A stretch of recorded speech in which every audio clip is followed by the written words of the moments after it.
High সবাইকে, আজ share করবো রুই মাছের কোরমা। রুই মাছে হলুদ গুঁড়ো, লঙ্কা গুঁড়ো, লবণ, আদা রসুন বাটা, সর্ষের তেল মাখিয়ে রেখে দেব। তেল গরম করে পেঁয়াজগুলো লাল লাল করে ভেজে তুলে নেব। ওই তেলে রুই মাছগুলো দিয়ে দেব। মাছগুলো লাল লাল করে ভেজে নেব। একটা পেস্ট বানিয়ে নেব পেঁয়াজ বেরেস্তা, কাজু বাদাম, কাঁচা লঙ্কা, চিনেবাদাম, টক দই দিয়ে। গরম তেলে গোটা গরম মশলা, গোটা জিরে, আদা রসুন বাটা দিয়ে কষিয়ে নেব। লঙ্কা গুঁড়ো, হলুদ গুঁড়ো, ধনে গুঁড়ো, জিরে গুঁড়ো, গোলমরিচ গুঁড়ো দিয়ে মশলাটা ভেজে নেব।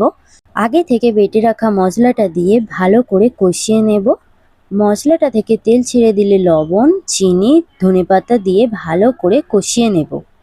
পরিমাণ মতো জল দিয়ে দেব। ঝোলটা ফুটে উঠলে একে একে মাছগুলো দিয়ে দেব। ওপর থেকে কাঁচা লঙ্কা, গরম মশলা ছড়িয়ে দেব। ঝোলটা ফুটে উঠলেই তৈরি রুই মাছের কোরমা।